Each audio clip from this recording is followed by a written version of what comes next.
Breaking news, everyone. I've been bought out by the friendly guys. They offered to send me dick pics and a bucket of chicken every week. That was just too good of an offer. Oh, boy. What are you offering them, though?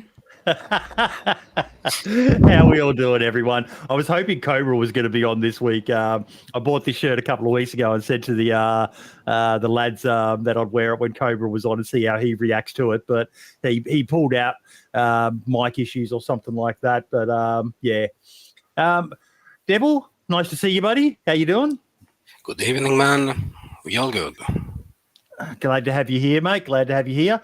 Helkiano, back again, buddy. How you doing? Yeah, I'm doing good. Connor. Excited. I've seen some trailers today. Oh, some trailers for State of Decay. Oh, that's a good game. That's a Yeah. good little single player game. And you can play multiplayer now as well, I think, with that. But yeah. So what would that be? State of Decay 3? So Yeah, Yeah. State of Decay 3, yeah. Yep. No date yet, but it looks cool. and we also have Connor. How you doing, buddy? That good? Really? Wow. Dude, speechless, mate. I'm speechless like you. But the man of the moment is the one, the only Mr. Flying Harlequin. How you doing, buddy? Hey, how you doing? Good to be here. I'm doing well, thanks. Yeah. Nice to have you on, mate. Nice to have you on. brief You know what? stream. We've got someone who's going to be talking more lately, but I'm just going to add him in here because we're just a show where we talk about stuff. So, JD, how you doing, buddy? Nope, he's gone away. We'll just leave him sitting there and he can come back when he's ready. But yeah, Mr. Harlequin, you were telling me beforehand that I actually raided you a while back. Yeah, it was a good while ago now. I'd like to just have a quick shout out to Darkwing, who made the arrangements.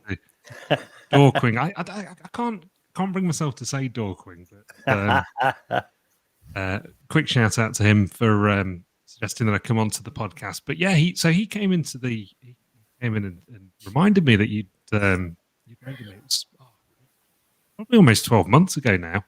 Mm-hmm. But yeah, it's the link, and that's why I'm back. But no, absolutely great to be here. It is. That's one of the great things with the community stuff. You know, you share people between different communities. Like, you know, I've got my mate, Mr. David Smith. You got to change it to Moonshine, buddy. You got to change your YouTube name to Moonshine. But you know, and he goes and watches people. I've recommended. He recommends people to me, and yeah, it's just. That's one of the beautiful things about it, isn't it, Helkiana? Just sharing people, and you know they jump between streams, and Yeah, definitely. It's always good to share communities as well with others and to find new people to watch. And so tell us a bit about yourself, Mr. Harlequin.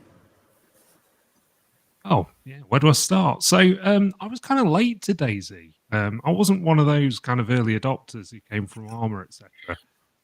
I started playing the game after I was on Xbox first before coming over to PC, and it was on the Microsoft store. It just kept bombarding me with Livonia. I had absolutely zero idea what it was. It must have been around the time when it first came out, and I remember I just thought, oh, screw it, I'm gonna download it. I'm gonna try it out. I was instantly hooked on DayZ. There's something about it that just, you know, captured my imagination. That was it. So from there on, I played a reasonable amount on Xbox before jumping over to PC. Initially started streaming a bit of Armour, and then just moved on to DayZ. So most of the time, I play solo. Do join up with others in the community. Salted Jello, who was I think recently on the podcast. And yes, he was. He won the ammo box that I've still got to send. I will get in contact with you about that, mate. But yeah, it hasn't left yet, but it is going to leave this week. Just costs a hell of a lot to send something that heavy to the US. So the stream style, it's all sort of adventure style DayZ. One life, live, die, respawn, again. There's no stashes, pieces. I sort of Your- like that. Your mic keeps dropping in and out, Harley. Have you got a noise gate on or something? Yeah, maybe. I think I've got the echo cancellation. Is that better? It just Sometimes it's just when you speak a little bit like towards the end of the sentence, it's kind of like the volume drops down and Is that better? I think it might be some there you go. Yes. software that we're using. Better? Try again. Can you hear me okay now, guys? yeah, that sounds okay, but it wasn't too bad. But yeah, just maybe get your mic a bit more closer, and if there's any Bit noise closer. gates or anything like that, they can be a bit funny at times in video and stuff like that. Yeah, like AJ said, it sounds like you're talking and turning your head a bit because it just drops in and out. But no biggie. We can still hear you pretty well. But yeah, so it's a bit like that, isn't it, Devil, with DayZ? It's either you love it or you hate it because it's such it's like an anti-game. Oh, it can happen that it's both, man. Because you jump on DayZ, it's a single life game. Mm-hmm. You do your progress. At some point, you're gonna die. Yeah. You hate it, but you love it because that's what the game is about. Mm-hmm. And when you're used to playing, games where you've got save points and all the rest of it, Harley, it's almost mind blowing to you, isn't it? That this game just crutches you if you screw up. Yeah, I mean, the initial learning curve, DayZ, is just so steep. I think that's one of the things that kept me coming back for more. Yeah, there's not many other games that are like that. I mean, I guess Rust's like that to a certain extent, but I don't know. I've There's been something. playing that lately, and it's got some great things, but it's still it's almost like you're talking about different games. To be honest, to me, in that it's got those survival aspects. It's got some areas where it shits all over DayZ, base building and the crafting, and even the loot cycle or the loot generation. You know, there's points of interest and all the rest of it, but it just doesn't have that brutal nature to it. You know, you could drop a sleeping bag right before you go into a dangerous area and put a stash there with some backup gear, and it's DayZ light ish in that it's probably more brutal in some aspects, but when it comes to the value of the life of your character, doesn't even. You don't care about your character. You see people playing that game, Harley, and they just kill themselves all the time. Yeah, you that's very fair. rarely want to do that in DayZ, do you? No, very very true. Yeah, not having a sleeping bag to be able to run back to it makes it. But yeah, I don't know. I mean, there's something about DayZ that just speaks to me, and it must speak to all of the other guys in the community as well, and keeps us coming back.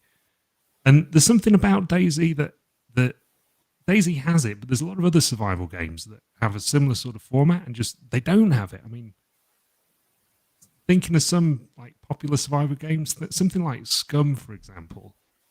I don't know whether you guys have tested that out and tried it, but Yeah, I played a bit of Scum. I couldn't get over the food mechanics though. Like that was horrible. It's and kudos to them for not. I've said this many a time with these other games. Kudos for them for not just trying to be DayZ, but they're all trying their own different spin on it, and that resonates with some people. You can't say that Rust doesn't have a bigger player base. It shits all over DayZ with its player base, but for crossover, I don't really see anyone who, barring Stimpy, but you don't see a lot of people who are playing both of them interchangeably. You really either, and also because these games are, they're time intensive. It is very, very hard to just, flick between games and that, because if you're doing a life on DayZ, that can go for days, can't it, Harley? yeah, absolutely. And I guess the thing is the controls feel very different as well. DayZ with the inertia, etc. I find if I have a couple of days on Rust and then come back to DayZ, my PvP absolutely down the toilet. And Beard just said something there, Helkiana. It's the simplicity of the controls in inventory and DayZ which marks it out as over and above the rest. Other games all seem to try and go a bit overcomplicated, which I'll kind of agree with. Yeah. Scum's particularly bad for that. Yeah, so Scum inventory, it confused the shit out of me when I played. And, I do pride myself in being pretty good at adapting to games. And, I'm a programmer, so I can do all that. But, it was so confusing at, the UI. Since I'm doing UI as well, I'm very critical of UI in games. And DayZ has, such a unique, simplistic formula for the UI that it's very easy to pick up from the very first game. It's not overly complicated with the inventory and everything. Welcome back, JD. We'll come to the topic we've got you on for a bit later, mate. But I just wanted to include you. We're just chatting with Flying Harlequin. He's a smaller YouTuber / Twitch streamer. AJ saying there, damn, did you get a haircut for the podcast, mate? No, this is just my normal cut. But Harley, what else is there that we need to know about you, mate? We got missus, kids. What do you do for a living, if you don't mind talking about that? Yeah, I don't talk about my job, but I've been married for Male gigolo 13 years now, and we've got a little boy coming in the next couple of months, so Congratulations. get pretty busy. I have my second daughter on the way as well. The wife. Oh, wow. She's approaching the 3rd trimester, so it's a lot of fun. Yeah, congratulations, Steve. Is this your first one, Harley? Yeah, it is the first one, so we're going to have another steep learning curve coming up. I've got 2 bits of advice. Don't listen to anyone's advice. That's right. The first one. That's and the right. second one is every man wants his son to grow up just like him and prays his daughter never meets anyone who did. And that is definitely true for me. But you're going to get 1,001 people. Listen to them all, thank them. But every baby is unique, mate. There's some things like they all need clean nappies, they all need food. But every one of the little buggers has something different about them. You see it all the time. If you watch True Crime and stuff like that, you see these perfect families that have got 5 perfect kids, and then this one kid who just turns out to be a complete and utter fucking psychopath. And there's some aspects of nurture, but there's some aspects of nature. So, you'll work it out, what your bubba needs, mate. But it is prepare to have your life changed. It is the best thing that ever happened to me was becoming a father. He was a pleasant surprise, my son, but he's my best male mate in the world, and I wouldn't have it any other way. My missus is my best mate in the world, but my son is my best mate. He's awesome, absolutely awesome. I couldn't be happier for you, mate. It's gonna turn your world upside down. Being a parent is, especially when there's so much negativity in the world and that. But yeah, it's just awesome having a kid, man. People think that everything's bad and all the rest of it. It's not that bad. Things go around in cycles. You'll have so much joy in life with a kid on the way, mate. Yeah, absolutely. I'm looking forward to it. If it had been sort of 10 years ago, I might have been a little bit worried, but I think now I feel like I'm in the right place in life to be able to deal with the challenges. But ask me in 2 months. Helkiana, did you say you've got a baby? Yeah, he's very tiny and black and furry. Oh. Oh, see, this is where I need the crazy cat lady meme from The Simpsons. Nah, pets are awesome as well. We've got 3 dogs. They bring so much joy in your life. Yeah, it's just such a tragedy that they get to live such short lives by comparison to us. But yeah. Oh yeah. Right, I'm not Devil, sure you what got I'm kids? gonna do myself when No, man. I'm as single as it can get. Got 3 dogs, I got a few cats that pass by my house every now and then, but I'm single. I'm free like a butterfly. And you're in the UK, obviously, I'm guessing, Harley? Yes, I am. Yeah. Yep. Poor bugger. Can I just Whereabouts? give a North, shout out? south? Or... Oh, I'm south. So Southern Ferry. London, actually. London. Oh wow. Yeah. Can I give a quick shout out to some people in the chat who've come over from my community? I'd like to give a shout out to Insidious Dreams, Jello, as I did earlier, and Kip Van der Zee. Kip's actually my oldest follower. He's been there from the very beginning. And also to Beardy as well. And Lewis. Hi guys, and thanks for the support. There we go. There's Kip as well. But yeah, so what are the games were you playing before you started DayZ out of interest? I played all sorts of stuff. You know, the usual kind of things. Started off with Half-Life 2 back in the day. Mm-hmm. Unreal Tournament. Played all the Modern Warfare games and all that kind of business. Probably one of the best things I played before moving over to DayZ actually was Alan Wake. I don't know whether any of you guys have played it, but which game was that? Pretty old you, game you dropped out then. Did you say Alan Wake? Alan Wake, yeah. Yep. Yeah, no, I've never played it, but I've heard of it. It's a very good story-based game. Yeah, it had a really, really good story to it. And yeah, but to be fair, pretty much everything I play now most of the time is DayZ. Sometimes a bit of Rust. Dabbled in Star Citizen. It's hopelessly broken, unfortunately, but I think it's got a lot of potential. Scam Citizen.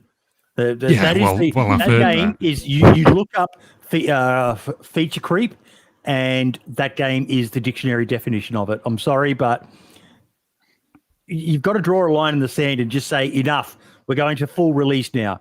I see you kind of chuckling there, JD. I was just thinking War Thunder. Just keeps going up. Stuff they release. Yeah. Oh yeah. Well, Kiana, what do you think about that? Yeah, because you've actually worked in game dev.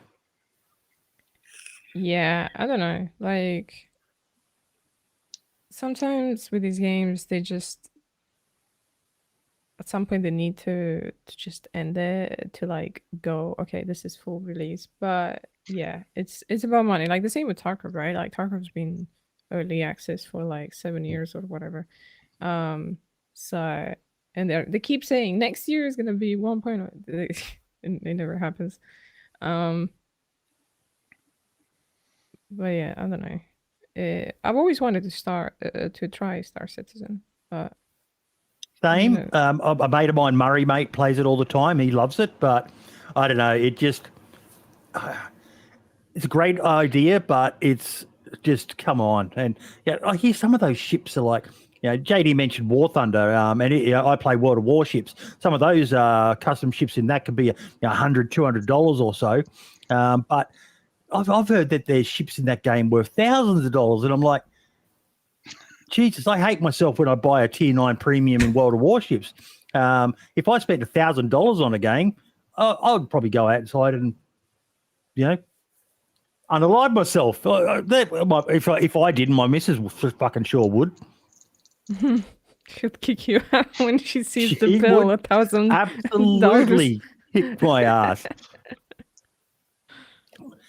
But no. So, did you say before you started on console, Harley? Yeah, I did actually. I started playing DayZ on console initially before moving over to PC. The main driver to get over to PC was Armour, actually. Really? Then I started playing DayZ on PC and just moved into streaming. Started streaming Armour first. Mm-hmm. And then DayZ just slowly took over. How have you gone with starting to build a community around your content? I actually started producing a few YouTube videos for DayZ initially. I'm really bad with editing. I'm kind of lazy with it, to be perfectly honest. I really do mean to, and I record a lot of the adventures that we have, but so much content that needs to be edited. So most of the time, so hard to do content these days because someone said it before we started, but we're just so saturated with content creators at the moment around DayZ that it's hard to find something that will get you to stand out from all the established guys who've got their formula that works for them. This applies to server communities and all the rest of it as well. But for content creators, it's. Oof.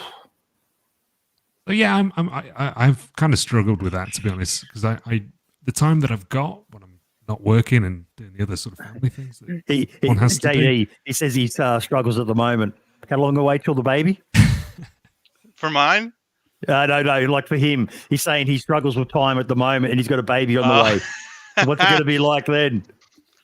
I mean, I still find time to mod and game, but that's because the missus, she's supportive of what I do. She's pretty awesome. So it wouldn't be possible without her, to be honest. It's going to get worse for you, Harley. It's going to get worse, mate. Like it's just, Yeah, buddy. yeah, especially something like streaming, mate. Oh my God. And I've seen, look at RDD here in Australia. He was really going well, but he's got a family now, so he's had to put that on the back burner. Because and that's I respect him so much for that, because you see people out there who, they almost put everything else behind them in their dream to make it full time. And this is a brutal game, being a content creator if you want to make a living from it. And then if you get a family, fuck, man, how do you justify it? Yeah, true. Well, I don't think I'm going to be giving up my job anytime soon. I am doing this as a hobby on the side. I find it a bit of a stress buster, actually. Yes. I sit back. Great to get in there, chat to everybody. And, everyone needs a hobby. Everyone needs a hobby, whether it be you want to mod, whether it be you want to be a gun guy, if you want to be a car guy, if you want to be a music guy, if you want to be a combination of all of the above. But as far as hobbies go, this isn't a bad one. This is, you're still being social and stuff like that. Maybe not, go out and touch some grass sort of social, but you're out there and you're helping people as well, because you probably good. You said you mentioned 3 or 4 people already from your community in here watching, and all that sort of stuff goes a long way to your mental health. Yeah, absolutely. And I think actually with COVID and everything, we were all locked down for a while. Video games brought people together. Streaming brought people together. I loved all the memes, man. The game is like, so you're telling me I have to stay at home all day? This is my time to shine, baby. Hell yeah. Yeah, I mean, that's how I got into it. And I sort of stopped making new videos. And most of the time that I've got as free time, I just stream, because that's really what I enjoy doing. Now, I'm just bringing up your channel. I'm not going to stream it because I was having some internet issues, some PC issues. But it looks like I just needed to update my NVIDIA graphics card driver, Helkiana and Devil. That seems to have fixed everything, which makes me wonder, was that some sort of planned obsolescence to make me do an update to download something that they want me to have on my computer? Sounds up. Now, what is the deal with the Harlequin? What made you choose that? That's kind of a difficult one, actually. So I I was looking for a name. There's a 1980s prog rock band called Marillion, and they always had jesters as being like a central motif in like these absolutely awesome like fold out vinyls that they had. The artwork was always great. And there is a jester on the back of one of the albums, and he's just leaping in the air. He was a Flying Harlequin, so that's where the name came from. I thought it was as good as any other, and a little bit different. It actually kind of works with the thumbnails on your channel as well. It adds a creepiness. Now, do you embody that when you play? Are you one of those, like, a guy who I always look back to was Danny Boy back in the day, who was just brilliant at being an absolute psycho. But is that something that you try to embody? Because that's borderline creepy, some of those thumbnails. Like, if you need that as a mask in the game, mate. If I saw that in the nighttime in fucking Tizzy or something, I'd probably fucking have a heart attack. Yeah, well, to be fair, I probably would as well, to be honest. I do try and wear the mime masks if I find them, because I think that's just on brand with the channel. But I mix it up as I play. Sometimes I play the bad guy, sometimes I play the good guy. I usually play the good guy, though, to be honest with you. I mean, I think the Jester's like a misunderstood figure, quietly sad, not necessarily evil, you know. Tears of a clown and all that sort of stuff. Yeah, exactly. I always think of Robin Williams when I think of something of that line.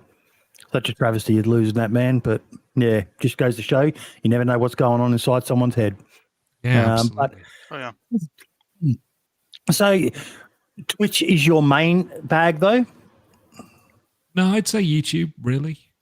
Yep. I'm a Twitch affiliate, but Twitch tends to be fairly quiet. I think it's just because Twitch doesn't do a very good job of promoting small streamers, whereas YouTube does. You've got to be very active on socials and stuff to build your brand on Twitch.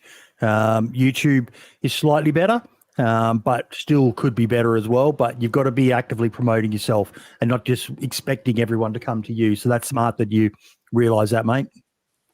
I actually started off on YouTube before moving over to Twitch.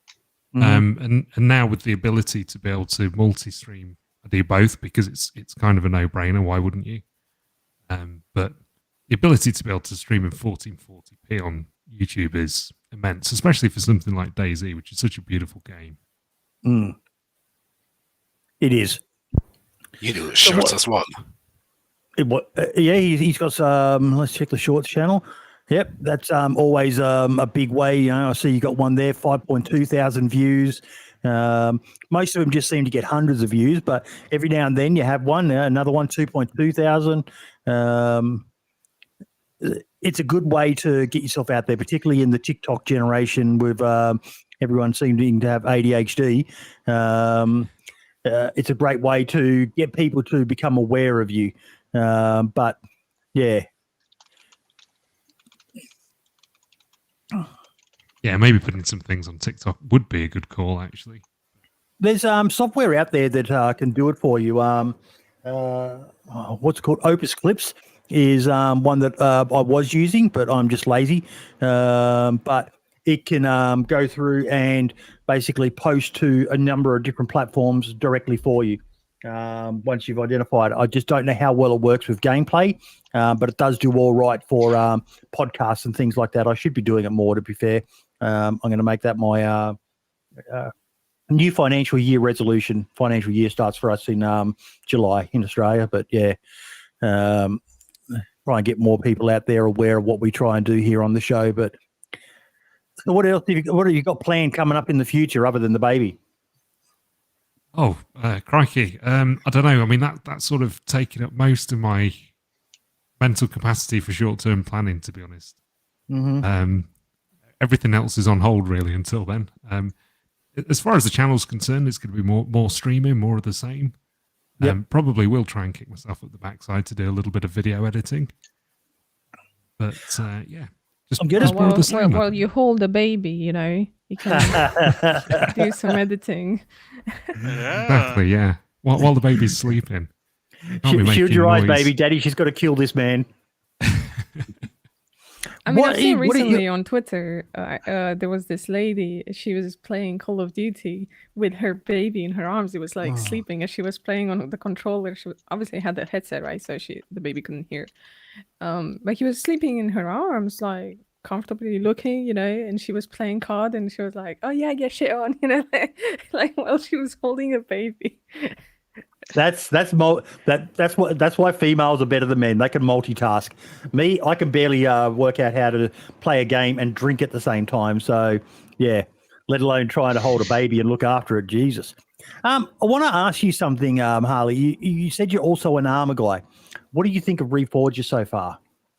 Oh, Reforger is in a really, really good place at the moment. I've been playing with Darkwing, actually. Dorkwing. I still can't call him Dorkwing. I'm going to say Darkwing. Yeah, we've been playing a bit of the WCS, Russia versus NATO servers. Absolutely unbelievable. It's in a really good place. The King of the Hill's good as well. There was that sort of period when it first came in, and Arma 3 was still, you know, the number one Arma milsim platform. You know, the guys who were playing operations on Arma 3 weren't necessarily doing so on Reforger because modding, functionality, etc., hadn't really caught up. But I think now it's at the point where it's kind of superseded Arma 3. That might be a controversial opinion, though. Yeah, absolutely fantastic. I think it's graphically beautiful, but I still just it feels arcadey to me. The UI, the interface, I don't like it. I don't know why. If you were to say why, it's just the vibe I get from it. JD, you agreed? Yeah, it's not like Arma 3, and of course Xbox is in the fold, right? So you gotta factor that in. You have more casual gamers present anyway, and but I will say this: the modules and the samples that they provided the community are incredible compared to what we ever gotten for DayZ. Oh man, it's really nice.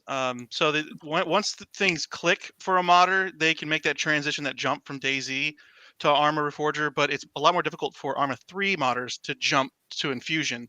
So once they figure it out, those real hardcore Arma modders, I think really you're going to start to see a lot of change, and we might already be seeing that. Are they going to lose any though, Helkiana, with what we were just saying about the feel of it? It just doesn't feel quite as brutal as what Arma was always known for. I don't know. Like, I've never really played Arma, so I can't comment much on either. What do you think of it, Devil? Reforger is still a game preview. Yeah, fair enough that right now feels like that. As long as the final product when they release Arma 4, it's gonna be Arma. So I think the changes in the engine that they did, how the game feels and look, you can see that it's evolving. But as you say, we are not quite there yet. See, my fear is that it's devolving because, Dorkwing just said it. They're going to console with the game now, so that kind of worries me a bit that it's going to be, a lot of people say that's what's happened with DayZ, which you pretty much can't deny. They had to make some concessions to make the game good on console as well, and having two different versions probably not viable. So yeah, it's kind of relative though. Last generation consoles are mid-tier computer, really holding back the game. Oh yeah. Okay, now I do want to make read out a statement I got. Let me just find it. This was I reached out to the dev team regarding the 1.25 infected radar hearing buff that they all received. And I asked the question, have a question on the record. Was the tweak to infected hearing not included in the change logs for why was the tweak to infected hearing not included in the change logs for 1.25? Was it an oversight or a deliberate choice? If the latter, why? And the response I got was it was an oversight, yes. And while the change wasn't picked up during tests and experimental, it became more clear with increased exposure and reports, and it's due for a hot fix. So that should make people happy. But yeah, I hope that they're going to address that because probably the best response I saw about what happened was so bad was Rag Tyson said he was working on one of his mods and it was something to do with infected. And for the life of him, he couldn't work out why they weren't doing what he wanted them to do. And it was because of this buff to hearing that no one really knew had happened because it wasn't in the change log. So, yeah, let's hope we don't see anything like that again for some time. But, it's happened in the past. It'll probably keep on happening. These things happen. It's game dev. Your thoughts on it, Helkiana, in retrospect? Well, that statement is a little bit contradicting with what we've heard so far, though, because, Mr. Mango said that that's been since beginning of May in the experimental, like he knew it was there. And in a ticket, G's said that it was an intentional change. So I don't know, maybe there was I thought, my initial idea was about this change. It was that they changed something and it had unexpected side effect kind of thing. And so they knew what they changed, but like the actual like this specific effect that it had, it wasn't really known to them. And I still don't believe that no one in experimental picked this up and then it was unstable. So they definitely did some changes. They're directly on the stable version when they released it, which is not great to do. Yeah. Something we've been harping on about for years on this show is especially for the modders, because, the players will complain about anything. They cured cancer. Why'd you cure cancer? Fix your fucking game. But for the modders, it's actually a very, very big thing because it can really cause a lot of chaos, especially when an update drops and there's something in there that they didn't know about. And it can break servers. Communities could be down for days, if not a week.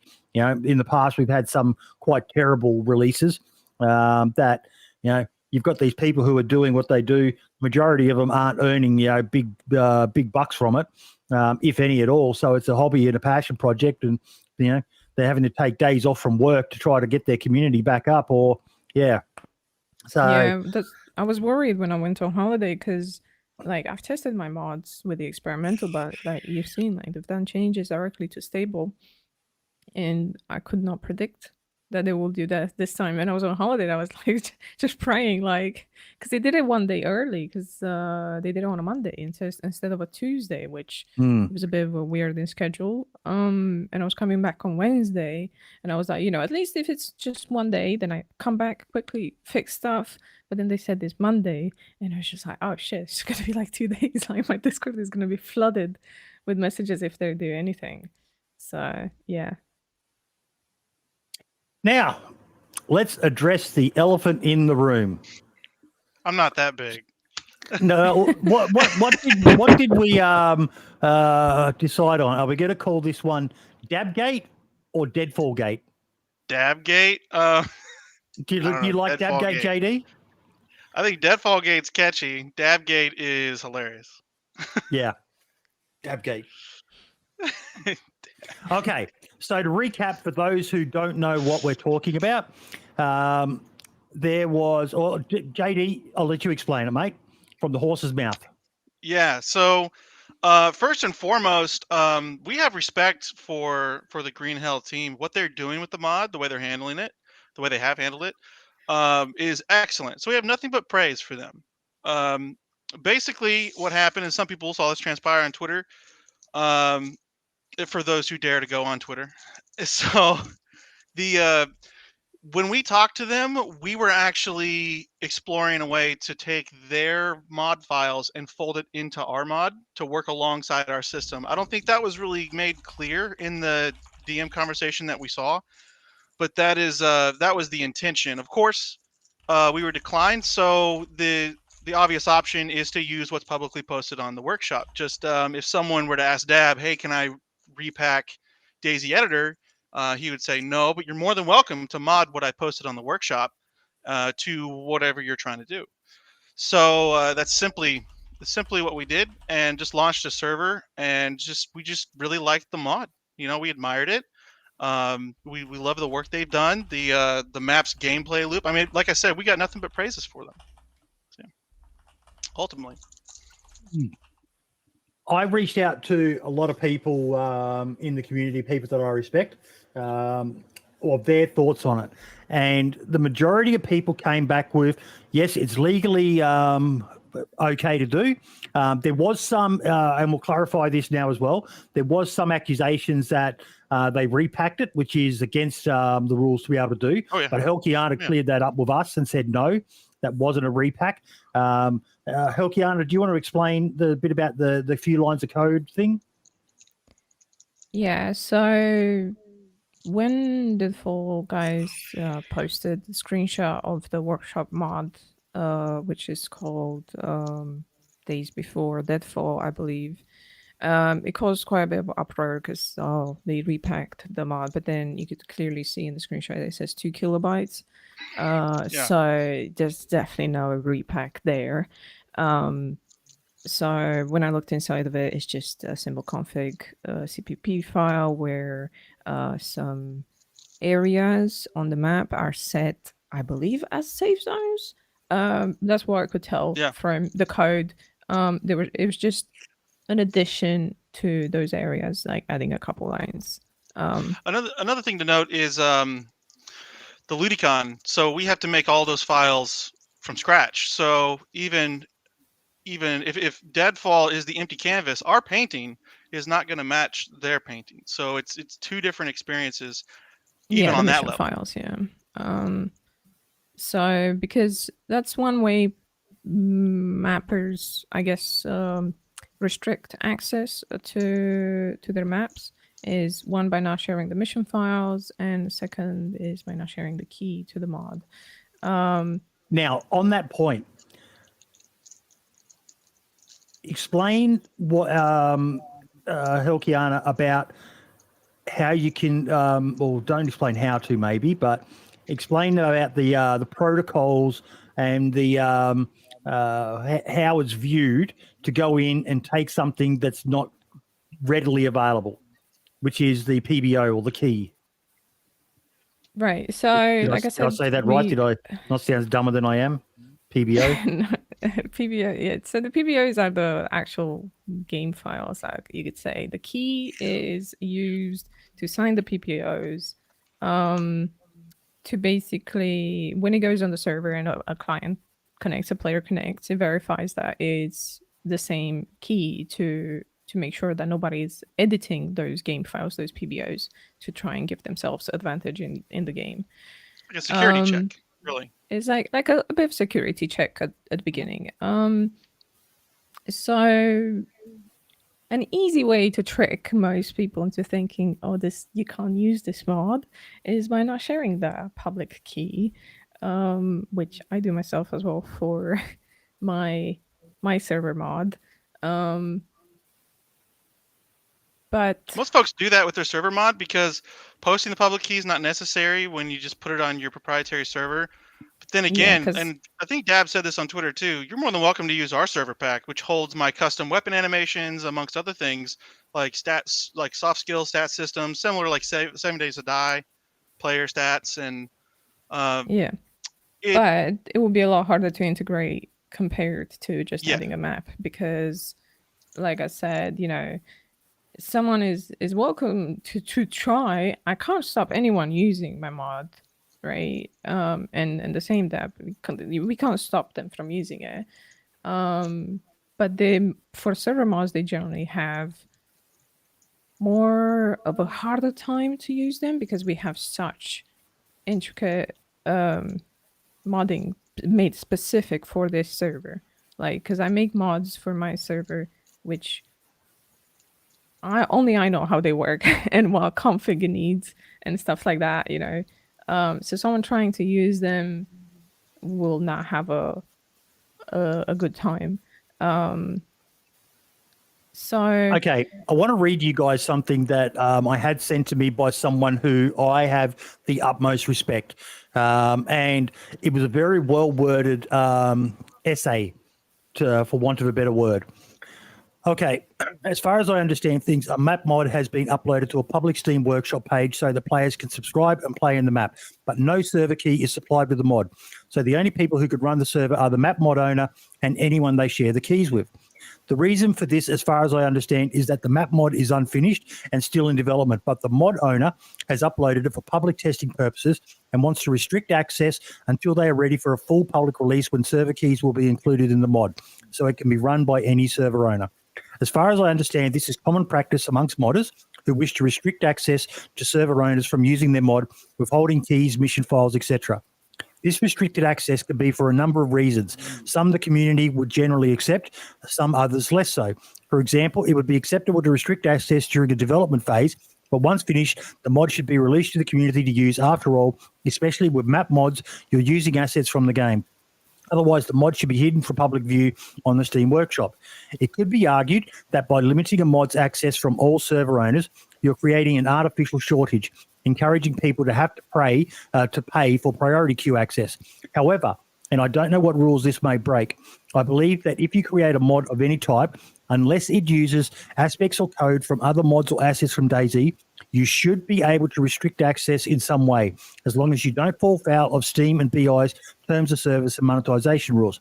I think this is necessary so that servers can have unique properties and not have to worry about other servers stealing their ideas. But again, as long as this doesn't break Steam or BI's rules. Also, I think that other server owners also should respect the modder's genuine wish to restrict access. Otherwise, this will stifle creativity and modders will simply leave the DayZ modding scene. In this particular case, as far as I understand, another modder has created a mod that allows them, maybe others too, to host a map mod where the original map mod key is not needed, bypassing the access restriction that the original map had. The argument is that none of this is against Steam's or BI's terms of services, and that any publicly available Steam workshop mod can be subscribed to, uploaded to a server, and used with other mods that in this case then give access to a previously restricted map mod. My opinion is that this might not be against any terms of service, but it shows a lack of professionalism, a lack of respect for a fellow modder's wishes, and undermines community spirit and cohesion. Just because you can doesn't mean you should. This is the perfect example of why the DayZ modding community have never been given the opportunity to create a community DLC in the way that Arma 3 modders have. And it's very sad for the modders that behave professionally and might one day have had the chance to join together to make a community DLC. It also appears that the modder who seems to be operating in bad faith also restricts access to their mods, and I guess they would hope their wishes would be respected. Very hypocritical. On a side note, this modded map seems to be very popular, and there are suggestions that the people who are using the bad faith mod to get around the access restrictions are allegedly selling priority queue access. Now, that's being addressed, and you'll be able to come back on that, JD, but and this perhaps might be why the bad faith mod was created in the first place. So what's the answer? Unfortunately, if BI or Steam don't have or don't want to get involved with a rigorous system for addressing bad faith actors that damage the community, or at least try to guide their behavior, people will be people and will do things that upset and damage the community. I know that this is really comparable to someone who spent years, months or years, on a Steam Workshop mod who has had their work stolen, but forewarned is forearmed when you go into this type of hobby. And if you hope for the best but prepare for the worst, you'll do okay. Perhaps apart from the monetization, terms of service and other rules, BI could expand on some community rules, but unless there's enforcement, it's pointless. Let's hope this incident doesn't make more modders leave or stop others from starting to mod DayZ. So, JD, I'll give you right a reply on that. Sure. Well, I want to touch the monetization thing first. We do respect that they said, hey, we don't want our map monetized. There's plenty of folks that say that with their mod. There's multiple reasons, too. They could be using assets in there to where you're not allowed to monetize them wherever you got them from. So you have to be cautious on that front. Well, when we found out that the monetization page on our website was active, even though it wasn't hooked up to our server, so if you had placed a transaction, it just didn't go anywhere. It wasn't set up. So when we found that out, we realized that's not supposed to be set up. That's supposed to be deactivated. So we did deactivate it as quickly as we could. That was never our intention to sell PrioQ like that. So, and of course, anybody who did click it, refunds were issued. So we got that taken care of, and we documented everything. So in case BI wants to see that as well, we got our ducks in a row there. A couple of things with that essay, as you put it. So 5 years ago, I became a modder because communities were making server packs with kick-ass features, and they weren't actually. It was worse. Not even like, hey, you can't use our mod. It was, we're not going to tell you how it works. So there's a lot of gatekeep on the knowledge. And I know there's a lot of that. It's something that see. I sit on the fence of let modders do as they wish, but I would love to see more open source, sharing. They say a rising tide lifts all boats. Right. But at the same time, I would be careful I understand with the why. open source. Well, not open source. Open, more sharing, but the community be more open to helping each other. But at the same time, I agree with the author of that essay in that communities should be allowed to do stuff that makes their community unique. A lot of time and effort goes into it. And some of these communities aren't even monetized other than donations to keep their servers running. They're not doing so. There are some communities out there that have very aggressive monetization where it becomes a job, and so be it. If the product's good enough, people will want to do it. But ultimately what I want to delve into is what about the respect for the creator of that intellectual property's wishes? So that's another thing. If I post a kick-ass weapon animation mod with all of my awesome weapon animation, I'm not patting myself on the back. I'm just saying I don't see a whole lot of that on the workshop. Where it becomes super popular for whatever reason, and I say, okay, well, you got to be above the age of 35 to use this mod. Those are my wishes as the mod maker. So if the moral standard is to respect my wishes as the mod maker, you can't really make those rules on Steam. You can't, and that never was the intent for the workshop from the developers, and certainly it doesn't let anybody grow, the community grow, rather. It like my philosophy over the past 5 years, which all the work I've done, I've gone out of my way to actually refuse commissions. There's a lot of people in the community that will back me up on that. Some of them I've even seen in the side chat here. But everything that I've done, and if it's shippable by itself and it does not all intertwined with something, then I give it to people. I do things because I want to make sure that players have fun.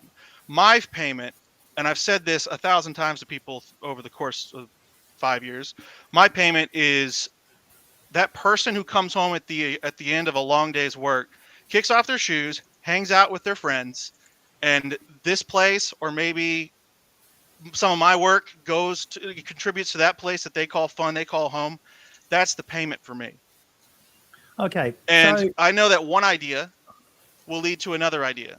So restricting that knowledge, gatekeeping that capability, it's honestly, it's an injustice to the community, because a newcomer could see an idea, or even a newcomer may have an idea, and it could evolve into a community-made DLC. But until we open the doors with each other, that's not going to happen on the DayZ community.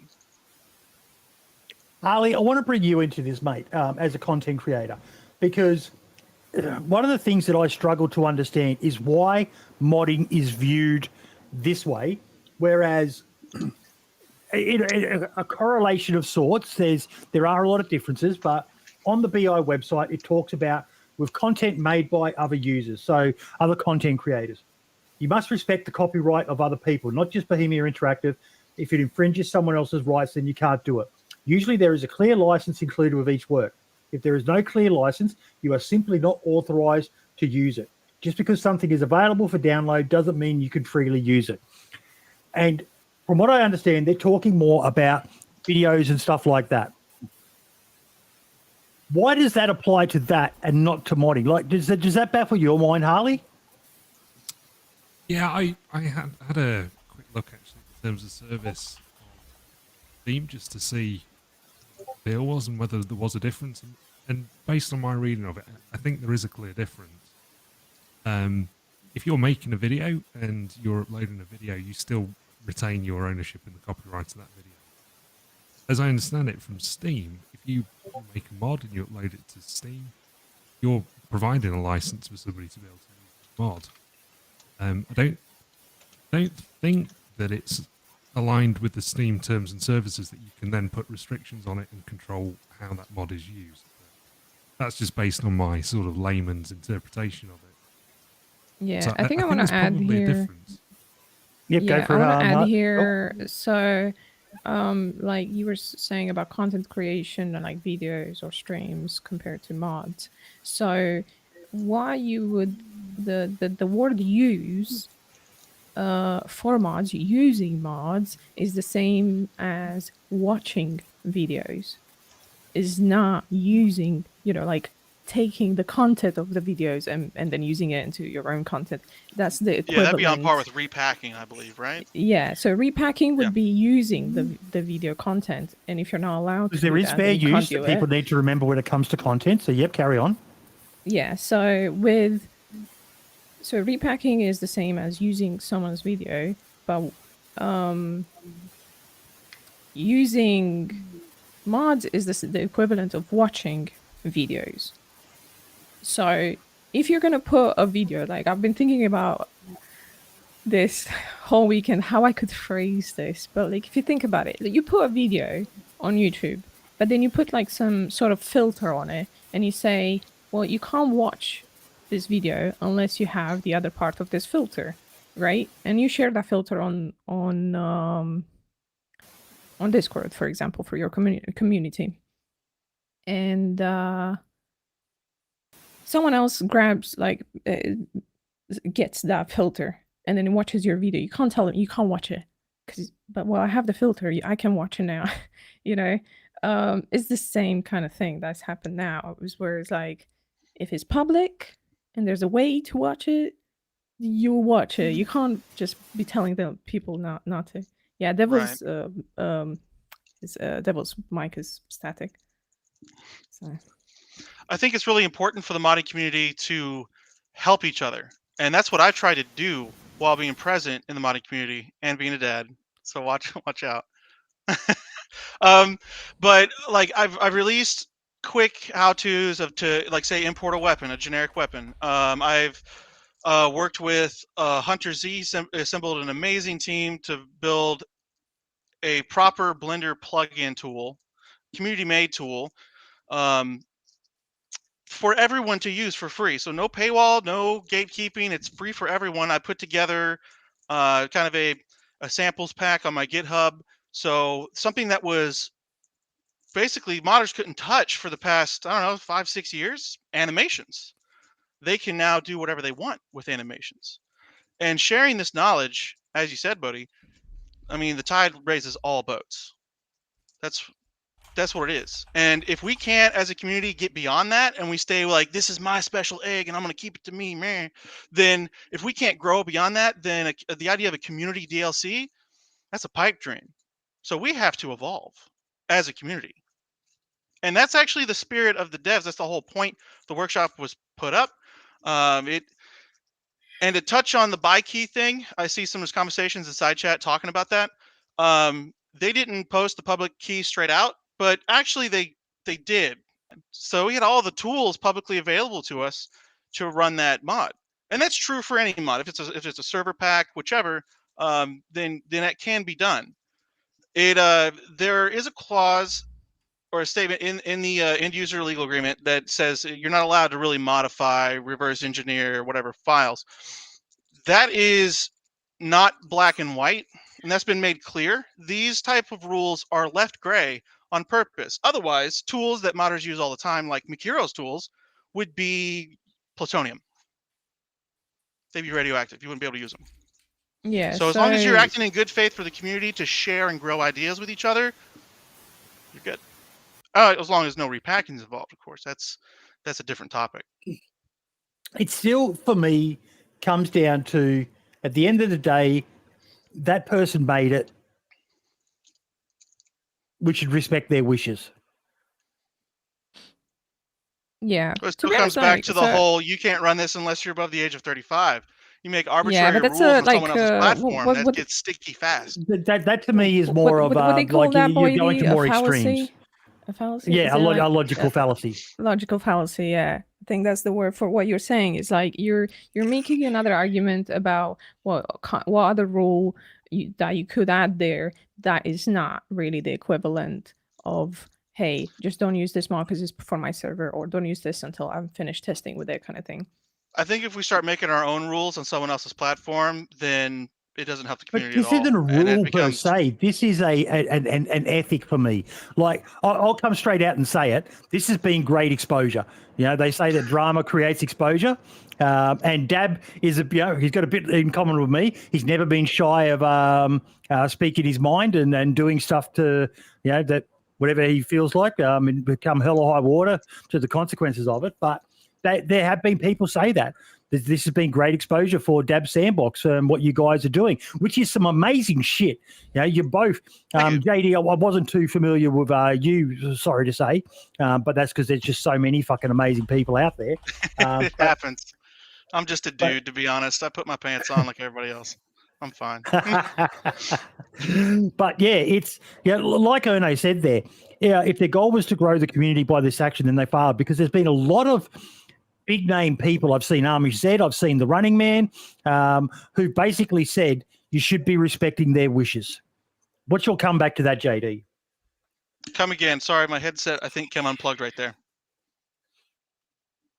Sorry, say that again.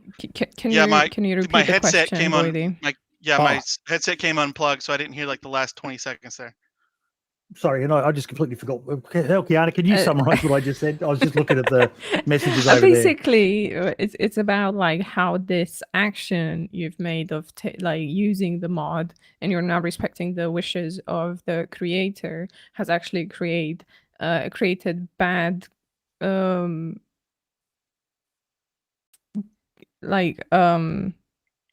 bad publicity for your server, and like even bigger names like Amish Z and Running Man Z got involved, and they said you're not in the right of using that. And I want to quickly add to that, like what MDC just said in chat there, Helkiana. And this is a valid point. Sorry, but why should modders give a fuck what content creators want? They're literally making money off of our work, which comes back to, again, for me. Yeah, okay. Why is it so alien to so many people that modders might want to monetize? But that's going off. But we'll come back to that point. But it's more about what's been the reaction for you guys internally about the negative views that some of the more vocal and larger audience people in the community have said about what's happened? Well, we've spoken internally, and we consulted people with who we respect, and there have been longtime names in the modding community, and just saying, like, just basically opening the door for them to check us on this, and they're like, no, it's allowed, it's fine. Basically the consensus that we've been hearing is this is allowed, and this is the whole point to the public workshop anyway. That's why it exists underneath the community tab. Like, it's here for the community, and just because we do little things like don't include the key, don't include forward-facing files, or don't include this, that doesn't mean things are, like, if they're out there, they're public, they're posted. If you can figure out how to get it to run, like, for example, our server pack, you're more than welcome to run it, modify it, change it, whatever you want to do. You might see some things you don't want, like a loading screen, right? You want to swap that out. If you can figure out how to do that, you can do that. But I think what the people who are getting frustrated here are the people who don't know how to do that. So just the average Joes that click subscribe and want to add it, or just the modders who can't figure out how to get the buy key from the buy sign, that's when they get really frustrated, right? And well, I mean, it comes back to this whole thing is to grow the community. It's not our actions. The Steam Workshop is there to grow the community. And I mean, there's cases where you even see mods uploaded, and they're not the mod. It's just an ad for the mod, and there's a link in the description to go buy the mod. We all know it. We've all been there. And like Splatoon websites, yeah, we've seen that stuff, and that's also another reason why we created the animation tool. We, meaning Hunter Z and the team that he assembled, that we did this so people couldn't monetize that information. It was open to the entire community, and that's been my ethos for 5 years. And when I say I've gone out of my way to refuse payment, I have gone out of my way, and I've basically just zipped files, posted it. Whoever wanted to use it and was interested in my work, they were welcome to use it. I didn't care about repacks, nothing like that. There's one other factor with this one that we need to consider, is that my understanding is that Deadfall is still in development. It's not a finished mod. It's not like a 1.0 full release. They're still working on it. Yeah. And that, again, and another person I spoke to, and no, it's not Matty Ice. It was another map maker. But they pointed out that, when you are working on a map, you want to try to control the release of it so that you can get the good feedback there on what you've done. And when people are taking your creation and changing it, that then corrupts the data that comes back to you on the issues. They'll get someone come into their mod and say, this is an issue, but it's possibly because it's been done somewhere else. Like, again, this comes back to the ethics and the morals for a bit of respect for the fellow creator. They've got a wish, and it's not being respected. JD? I will say this, though. If we zoom out for a moment, I've already reached out to the people on Green Hell. Raytone, who had posted the mod, I believe he's the one in charge, if I'm not mistaken. Perhaps I am. But I even sent him a message on Discord. I said, hey, let's chat. Let's chat here. Then I guess on Twitter and elsewhere, let's just get into a VC and let's clear this up.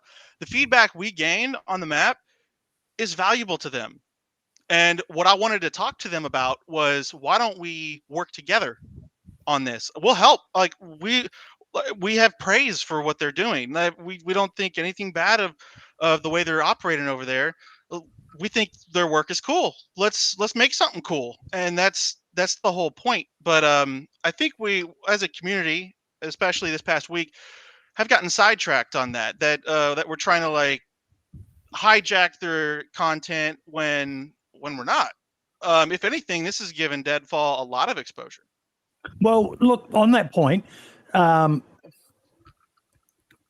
said that part of the motivation for him was the queue sizes. Yeah. I mean, like, having another avenue to offload that pressure. They're not monetizing the queue anyway, so if they were, then that'd be a different topic. But if they aren't, then let's pay any information that's gathered that can make the mod better moving forward. That sounds really cool to us. So I don't know. I never did get a reply from Raytone, sadly, and we never got a chance to have that conversation.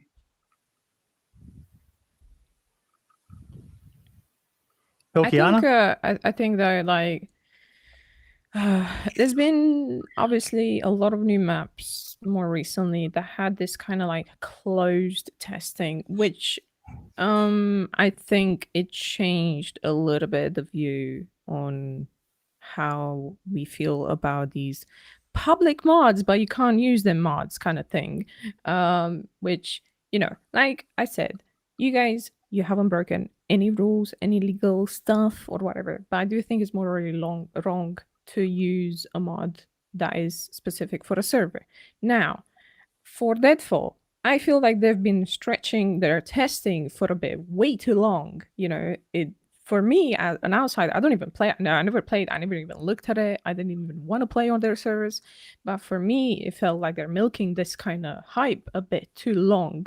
So it does create a bit of, what's it called? Is it animosity? I don't know. In the community, it's kind of like, oh, they're holding this only on their server. You know, they don't want to share. Like other people could host on their servers because they obviously it costs money to host servers, so they can't have more. Yeah, tell me about it. We pay ours out of pocket. Yeah, so I totally understand that. What are you talking about? You can get a server for $50. Yeah, you can. Like duct tape and chewing gum held together. Yeah, hell yeah, you can. Yeah, but like I think as a community we should still respect you know, like people's wishes. Like for example, if someone makes, like, let's say I want to make a custom map only for my server. It is PvE orientated map and I put all the work in it. I should have the right to just use it only for my server because I worked on it, right? I don't think you should have the right to just request it because it's on the public workshop. You know, it's a little bit, you know, we don't have to make everything about, oh, this is the TOS. You gotta like, because we all know like we bend the rules quite a lot. Okay, Helkiana. MDC's got a point here. Like, what gets me is why is the question, did Dab do anything wrong rather than did Deadfall do anything wrong? They're literally the one in breach of Steam terms of service. Are they? And if so, can you explain that? I don't believe they're in the breach of Steam TOS. The TOS says that user-created content is free to use by anyone. So anybody who's a recipient of your content, meaning anyone who subscribes to it, has the same rights as anyone who posted it. Yeah, but I think the line in the sand is repacking. Yeah, so Deadfall is not breaking anything by not sharing the key because it's just making the description where they say you're not allowed to use this. Yeah, but the community doesn't realize you're not allowed to declare that, and BI has made themselves very clear. The community can hate it, love it, whichever, but that's the conditions of the workshop. But then you can just one thing. So content creators, those can make money through their videos, okay? Should modders make money as well? Okay, it's about some relative. It's a totally different topic, isn't it? Like monetization of mods. Why is a different topic? Okay, so someone's I want to commented here, make. this I want to terrain make a is currently statement for too. the I've seen a lot Greenhell of DayZ servers only. Permission to use this mod for any other purpose is not granted. Requests for permission to use this mod will be respectfully declined. So I'm guessing that's straight from the mod on the workshop. It's on the workshop page, yes. But I Yeah. I mean, if you think Steam is gonna take down the mod for that statement, go ahead and report it on the Steam, and you will see that they'll most likely not take it down because of that. You know, like just because I have a statement there saying X, Y, and Z, it doesn't mean much. But there is one thing that you do have to include in your Steam workshop, that you need to put that the content is only allowed to be put under your name on the Steam workshop as a copyright. That's how you've used the copyright and the MCA. Helkian, I believe you were at a meeting that we had, I believe, September, October of last year with the BI Mario? Arma team. Yeah. I didn't stay long, but yeah. Well, a big topic there was monetization. And right now, of course, as we know for Reforger, there aren't any avenues of monetization. So if you did want to prop up a server, you're just going to have to eat the cost, sadly. But another thing was selling mods, the way the workshop works. It's the repacking, but also you have to think about, people talk about the time that was put into Deadfall. People talk about the time that I put into a lot of mods. And I mean, I for one, I put thousands of dollars and something north of 7,000 hours into DayZ modding, and have never kept anything from the community that wasn't at a potential of maybe causing a crash, maybe, but or something that was not fully tested. You know, it's kind of like you don't want to sell a car to somebody that's going to fall apart as soon as it leaves the lot. You don't want to do that. And also to reiterate, I never really took commissions. I usually, people go, hey, I'll pay you to do this. I'll pay you for that voodoo scope. I'll do all these. I was like, no. I'll just send you the files and you can enjoy it. And I don't think a lot of the modding community agrees with that thinking. I think I'm alone on that. There's a couple of people I've met along the way that share that mindset, but a lot of them, they want to charge commission. They want to make money on this. And that's just from the modding community alone. Anybody who's running like Nightwolf helicopters knows exactly what I'm talking about. Anyone who's doing LB Master stuff knows exactly what I'm talking about. And to have somebody that's saying like, hey, it's got to be open. If we want to grow as a community, it's got to be open. Got to have an open door policy on this. And if you set the standard to where you can start adding things to say you can't do this, you can't do that, you can't do this, we're back to square one. We're not growing. We're not growing. I don't agree with that argument. What it is. By other I see your point, but I don't agree with that argument because competition also creates innovation. And I am a believer that it should be ultimately up to the modder how they wish to run their business. If their business is good enough, and when I say business, I'm also talking about if they want to do it on a free service thing. But if you've got the you mentioned Nightwolf helicopters, you've got Nightwolf helicopters, you've got Red Falcons helicopters. It's up to you which one you want to use. You could go for what is quite literally a shady business model. With as much as I support modders being able to make money, Nightwolf scares the shit out of me with the way he runs his business. Or you've got the free version, which from what I understand, they're pretty damn fucking good. I can't fly them. They're too complicated for me, and I'm a bloody retard. But there's options out there.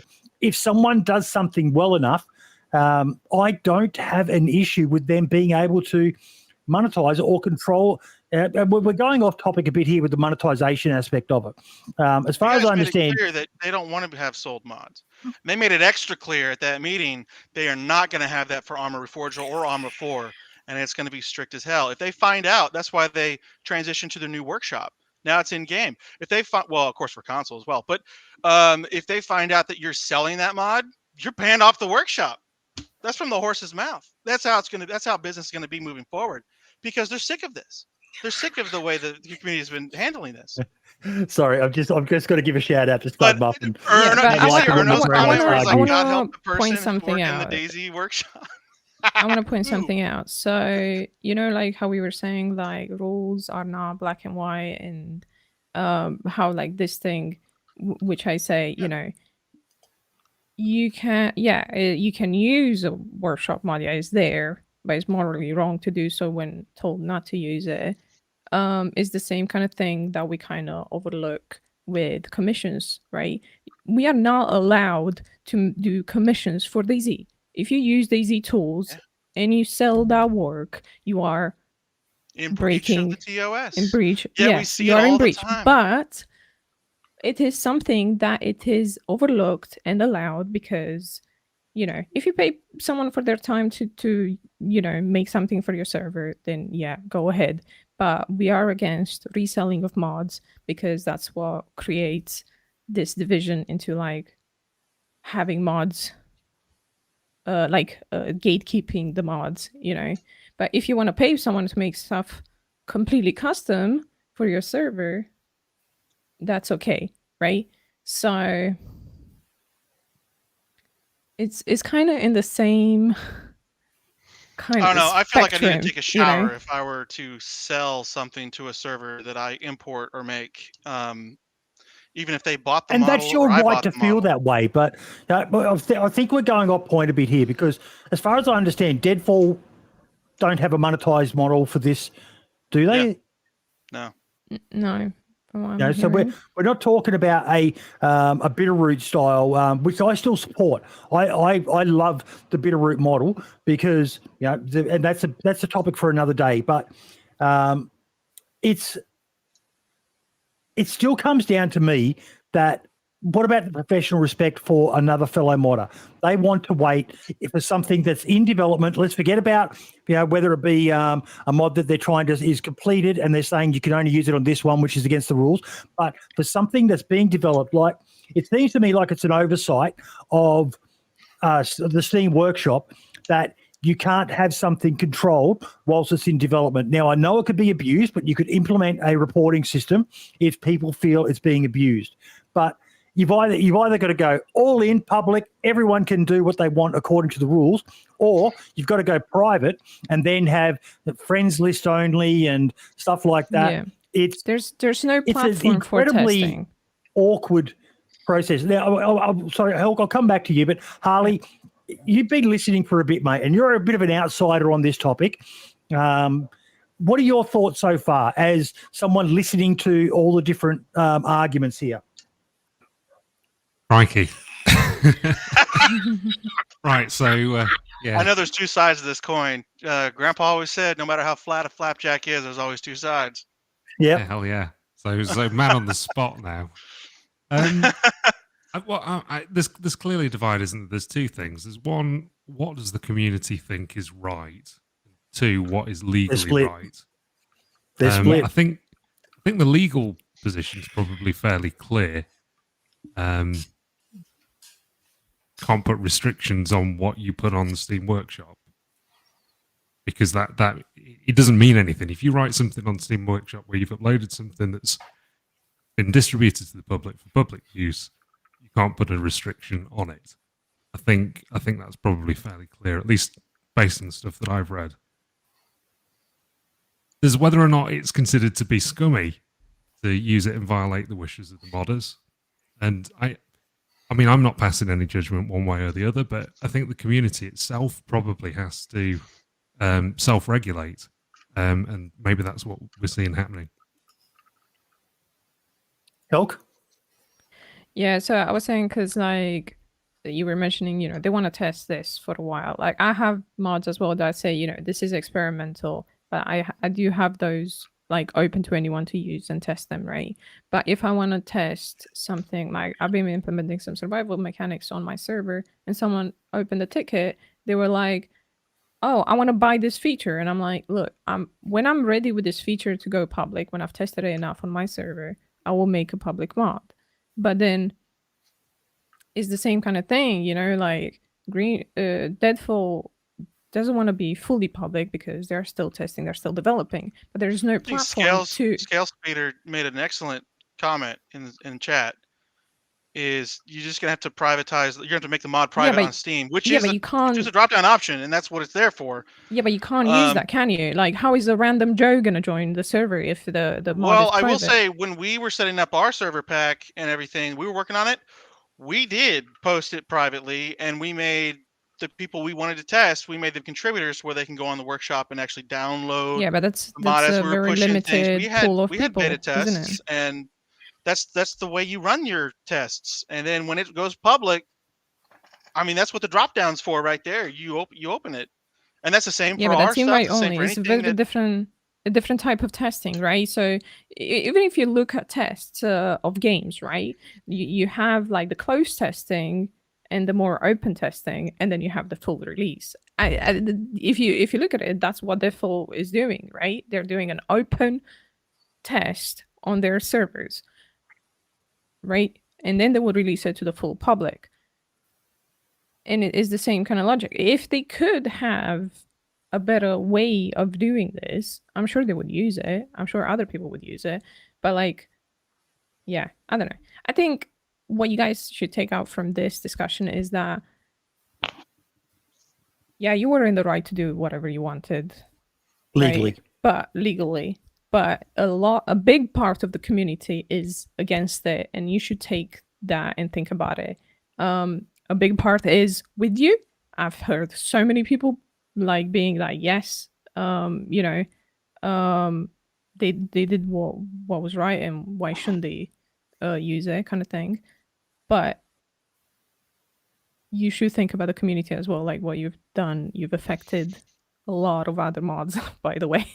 Not saying that I've stopped, but I've been thinking about the community for the past 5 years, which is why all of my stuff has been open to repack and use by anybody, again, who wanted to use it. If they thought my stuff was worth a pinch of salt, then sure, they are more than welcome to do it. And sadly, that's the exception, not the rule in the modding community. I really wish my fellow modders were more open to those ideas, because then maybe we would have a community mod. Maybe we would have community maps like Arma has seen. But now it's just this is my nest egg and you can't have it. And so, and that doesn't. They're right. That doesn't lead to that's growth, not quite right, know? though. Like, look at me. I have a mod in top 10, right? 2 million subscribers. I made it public because it was initially on my server only. I only made it for my server, and people were like, "We like this," so I released it. And what you have done, I appreciate that, and I respect the hell out of it. That's how it should be. Until I made then, something cool. Here, guys, enjoy it. Instead of that meme like you built this, I built this. You know, like. Yeah, but until I was ready to release it and all that, I have all the right to keep it private, I would say. You know, like the same I'm doing now. Like, I have so many things private that I want to eventually release, but some of them I wanted to release and I never did because I just never finished them. So honestly, it's confusing to the rest of us out here when people don't use the drop down private for the mod. When it's public, that's what it means to the rest of the humans out here. That's what we see. I mean, I don't know what to say. If it's on like national TV for everyone to see, but oops, I've got to admit that this seems like a valid point. And the thing that I'm taking in consideration here, Helkiana, is we've got Steve Salkatesh in chat there talking about that's how they did expansion back in the day with the private side of it. As much as that's called closed testing. That's called closed testing. Is not open testing. And when something's in development, like I know that there's, if we compare this to game dev, you've got early access to closed alpha, and closed beta or whatever, and then they open it up. But is there like it seems like you've got two settings in Steam: private, public. Private, friends, and public. Yeah. Private, friends, and public. Okay. So you can start with friends, private is then only move to you. private and advertise it. Like Marx is saying, you could advertise it with social media. You know, go to different streamers, different modders. Come to us. We'll showcase it if you want. But as much as I hate to admit it, because I'm on the moral side of this, I do personally think it's a shitty thing to do to someone. At the end of the day, if that's what there is an option that can be done, and expansion was the shit back in the day. Like, people were making videos about how expansion's going to save DayZ and all the rest of it. And it still is. Damn, I'm not saying it's not anymore, but if they were able to make it work, then as much as I hate to say it, maybe more people need to be looking at that option rather than going out to and putting it publicly. I still think it was when they made their wishes clear, but at the same time, there is a method there that they can use. I hate to admit it, but Harley, outsider, what do you think on that? Sorry, can you say the last bit again, dude? That it seems like there is a way that can and has been done. It's not a hypothetical, but it has been done in the past. DayZ expansion did it using private and all the rest of it. Fuck off, Steve. That's not what I meant. But maybe they should have just used that method, the private. Well, I mean, it would have avoided this whole discussion, right? Yeah. Then again, there's been, as somebody pointed out earlier, this is quite a lot of good publicity. Well, publicity. Publicity is possibly good publicity, right? But I mean, that is a very, very fair point. I think otherwise it's just the Wild West, isn't it? You put something out there, you can't control it. This is how the you're relying on somebody's sort of good faith in whatever your intentions were, and upholding what it is that you want as a modder. And you can't control what other people do, so it's a good way to protect yourself. If that's really what the intention was, you wanted to keep working on it. This is how the modding community should work. So in side chat, I see AJ was referencing me, saying, "Are you going to release the railgun?" Which, for those who don't know, I made the Battlefield 4 railgun with custom animations that I had to painstakingly make over the course of a week, with a YouTube video of the railgun on one screen and Blender on the other screen to try to recreate the YouTube video. AJ, if you want the railgun files, then DM me. I'll send them to you. Yeah, That's but how you're it not should work. publicly sharing them, right? You're a little bit contradicting those why who you're not wanna use why it, you're not making a It's public also on the content. Steam Workshop. If you want to yoink them, you can. But But it's not about that, right? That's a different type of sharing, right? Just make it a public mod. Anyone can add it to their server then. If you're so sharing. I actually do have a public mod for animations in the works. The only thing is, since the weapon animations are uncharted waters, I have to do a lot of testing with them to make sure it doesn't crash somebody's game or lock them in some animation sense. Yeah, put So experimental once I'm on clear of it. all of those dangers and I'm ready, like I said, I'm happy to share whatever, as long as I know it's not going to crash somebody's server. You don't want to give someone a car and it crash right or fall apart when it leaves the lot. You don't want that. So the railgun I know is stable, and for anybody who's interested in it, until I can get a public pack together, like I got something worth posting, then go ahead. I'll send it to you. That's how it should work. Is the tide has to raise all ships. But maybe I'm on the wrong thing here. But isn't that you basically saying that you're restricting access to something until you're ready for that product to be shared publicly, which is what Deadfall seemed to have been trying to do with their map? They just made the mistake of putting it public, but said that we don't want it used elsewhere. Am I wrong there, Helkiana, or is that? That's pretty much in a nutshell. I mean, if I have, I think, rule of thumb, half a dozen custom animated weapons that I could call a pack, even though some weapon packs have far more than that on the workshop. If I have something that could be postable and worth something, then absolutely, I could post that. But until then, I got to get something together. That's why it's not public. Which is what Deadfall were trying to do with theirs, but they made the mistake. You guys just said, "No, we're just going to use it." Yeah, and actually, we're using our own server as a test bed for those animations. If they are going to crash, boom, I can see all the logs right there. I know what's going on, and I'm doing testing on my own accord as much as I can. But since it's uncharted waters, it's the unforeseen that worries me about making a public weapons pack with them. So, Rag and said then I have to something think here about in them chat. working with other mods too.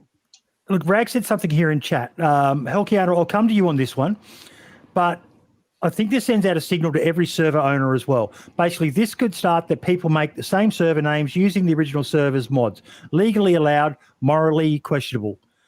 Is that right? Like someone could then go and make an exact copy of Day One, use the Day One private server mod or Rearmed or Northman's or whatever, because it's publicly available. They can extract the PBO and use that same thing, and they've got no recourse. Is that correct?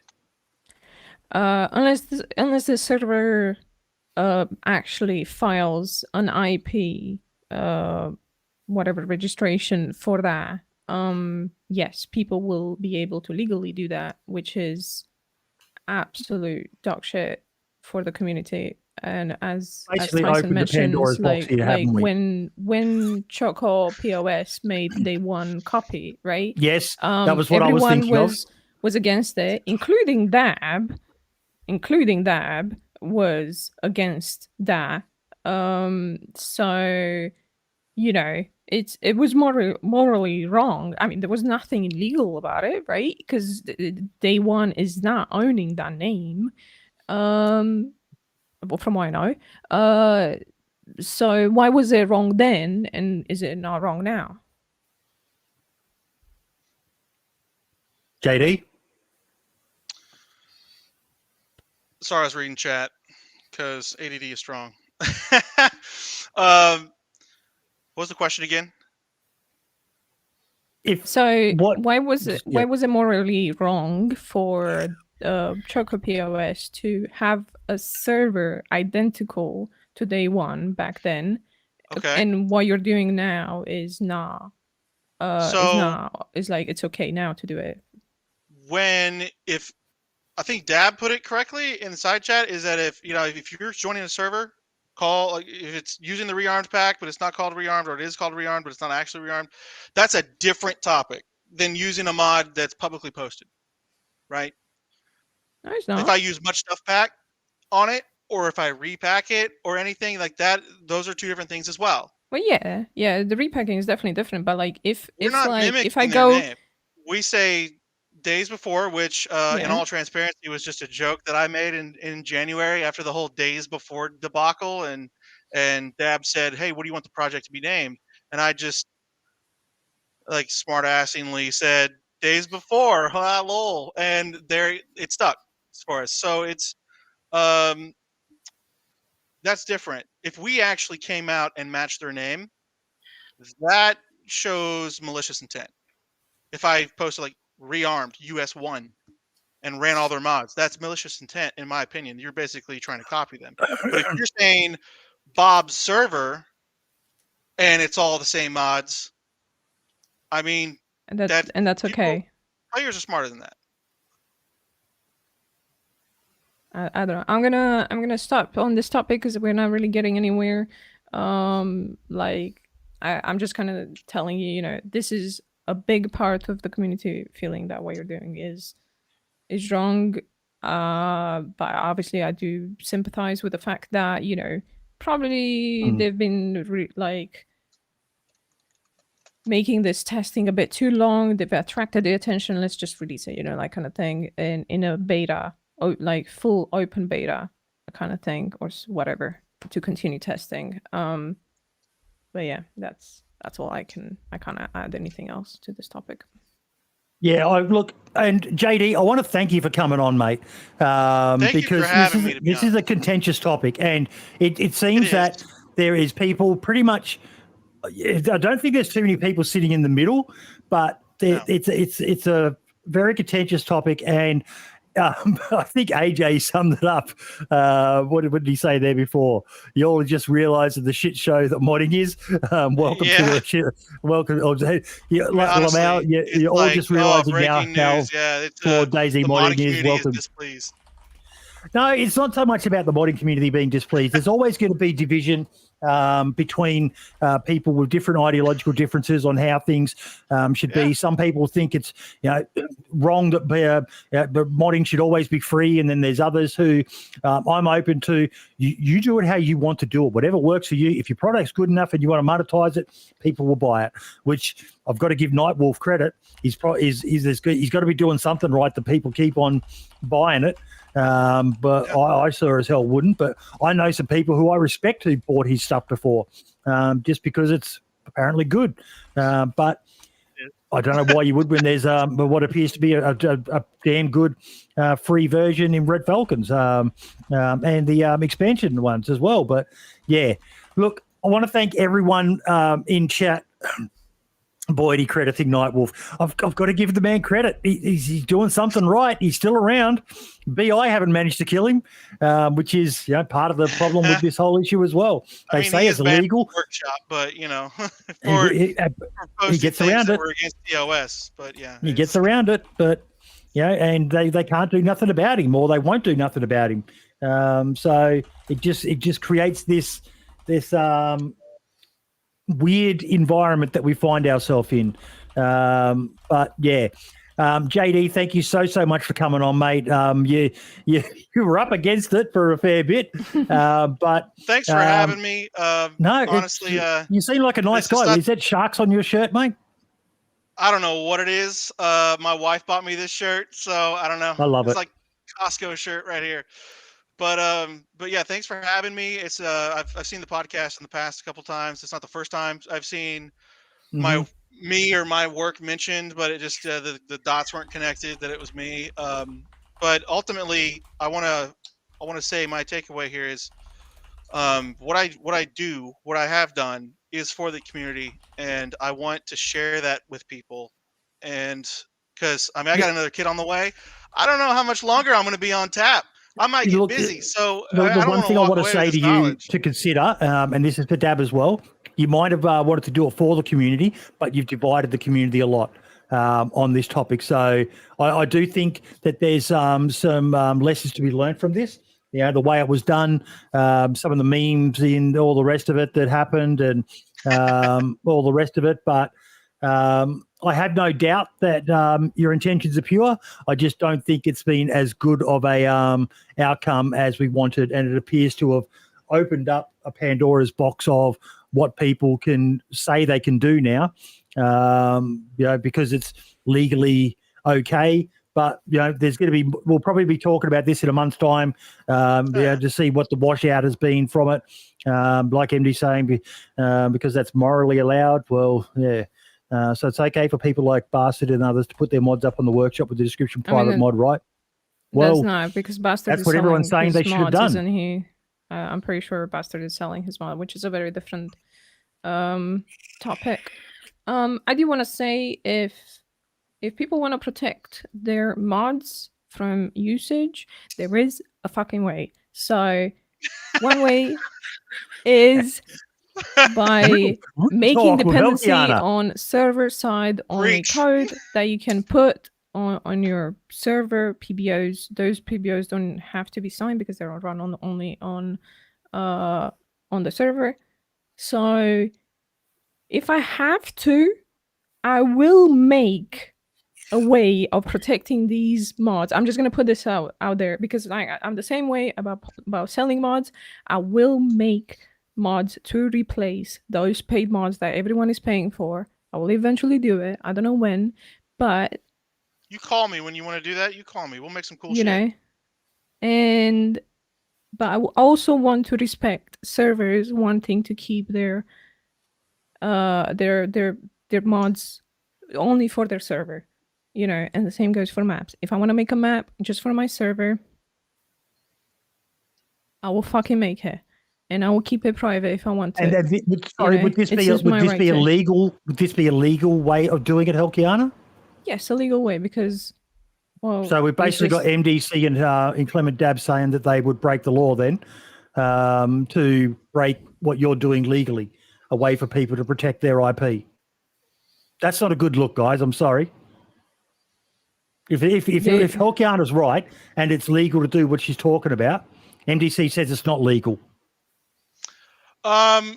You can. So here's how it works when protecting your mod. You can basically dupe the newcomers. The level 1 noob. But if people know what they're doing, there is nothing you can do to prevent them from using your mods. Server-side mods, obfuscation, not posting the key, not posting forward-facing files. Legally, there's nothing you could do. I think that's the point they're trying to make, is that even that won't be foolproof. I mean, it's just, yeah. It will be difficult. It will be difficult, right? Yeah. I'm not saying that, but there But will 85% be of the pool. ways, to protect. Like, okay, you might not protect the whole thing, but because, like, obviously stuff that has to run on the client, but there are ways of making things work that way. And then if you try to load just that mod, it would just not work. And then you can try to fix it with another mod, but Sure. it will it will not be easy. And yeah. And of Harley course, looks like this whole Harley looks topic like we're has going to battle a witness a battle of the modders here, who can outsmart the other modder. I'm down for that. We could do it as one of those. What do they call them? Those modding workshops where they just sit there constantly trying to outsmart each other. It's like 4D chess. This has been a beautiful debate, though. I think. I want to remind everybody. I want to remind everybody that we all are in the same community, and while this has caused division, we're all in this together. And at the end of the day, we do need to help each other. Be it protect your stuff in different methods or help grow ideas. But if we love DayZ, we're all in this together.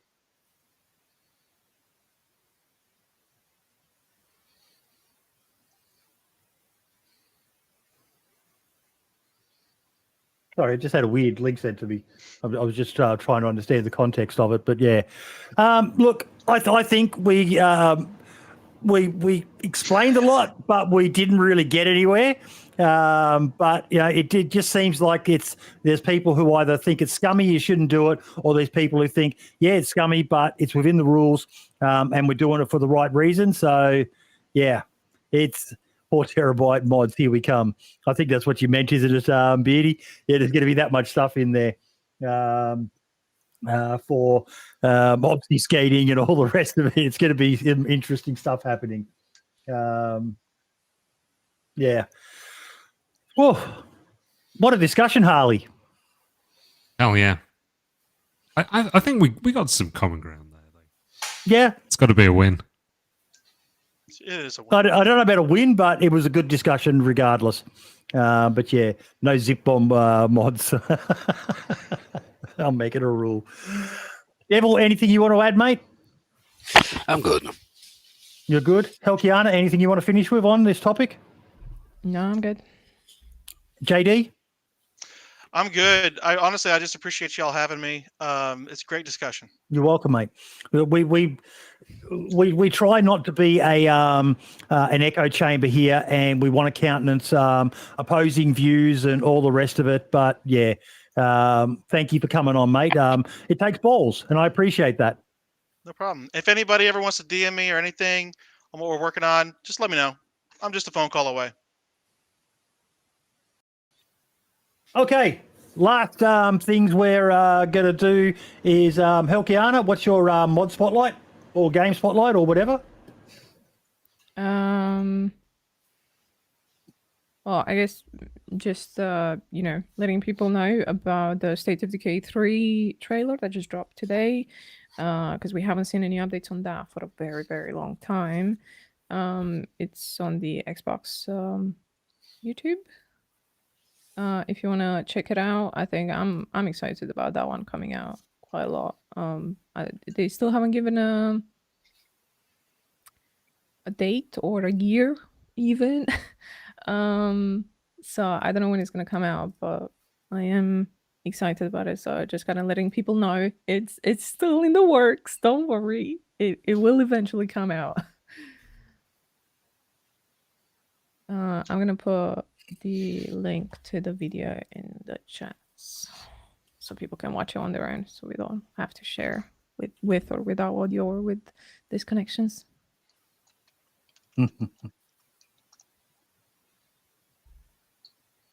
I loved the first State of Decay. It was an amazing game for me.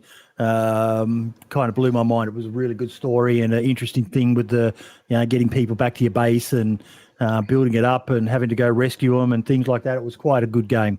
Didn't quite get into the second one, but yeah, definitely. If you're into this genre, definitely worth a game worth looking at. Devil, is there anything you would like to highlight in the modding world before we do individual spotlights, mate? Not this time, man. I guess this week we got already enough. Yep. Awesome. Okay, so what we like to finish off with is individual spotlights. JD, I'll start with you, mate. What's something, anything, doesn't even have to be DayZ related, something that you would like to raise awareness of that people should know about?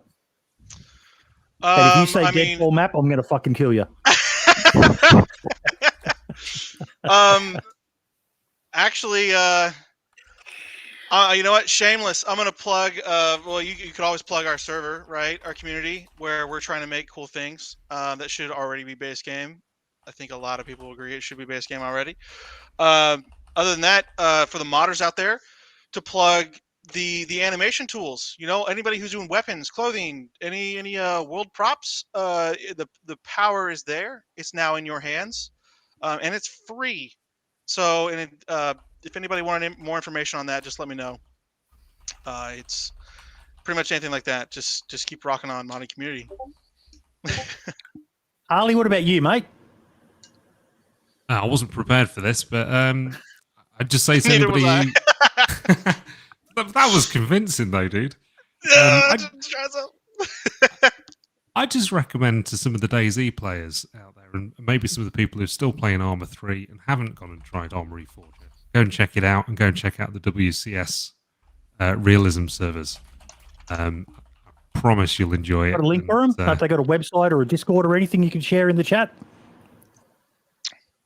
Quite possibly. Maybe it's something we could post via Twitter later. Mm-hmm. I don't have it to hand. Oh, you're saying I can just post a link in the chat? Steve Salkatesh is agreeing with you, mate, saying that they're great servers.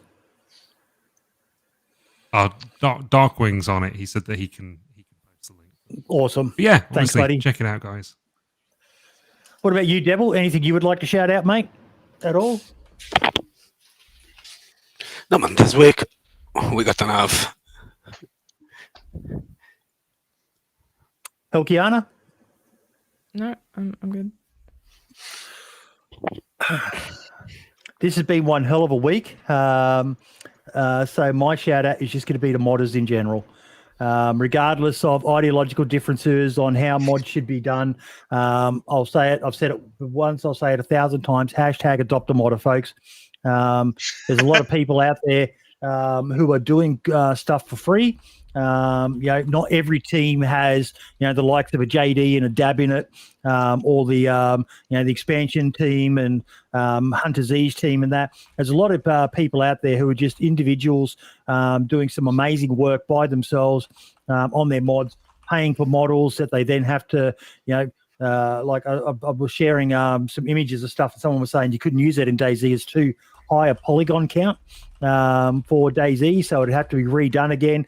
And unless you've got all of those skills yourself, that sort of stuff costs money. Or you've got to have a good relationship with someone. And yeah, so have a look at your favorite mods, the mods that you look at, and see if they've got a PayPal link or anything like that. Go in their Discords if they've got one, and see if there's a way that you can send them a tip or something like that as a thank you.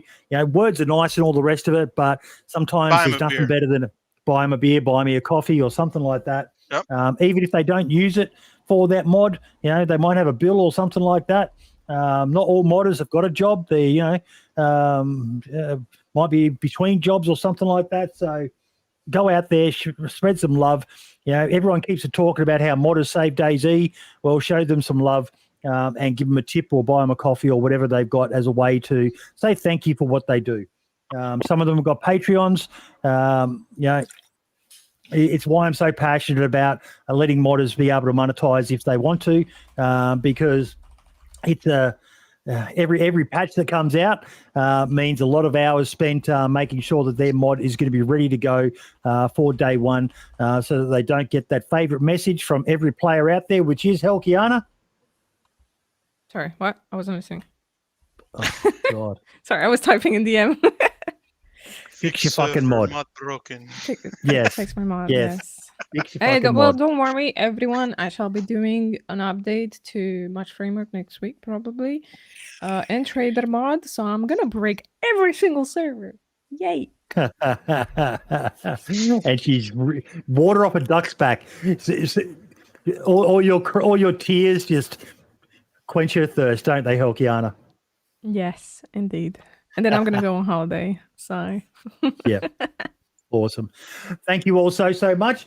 Next week's guest, I did not get this ready ahead of time, which is poor form by me. So caught up in what we were going to be talking about today, is the one but only Mr. DayZ Plays coming on.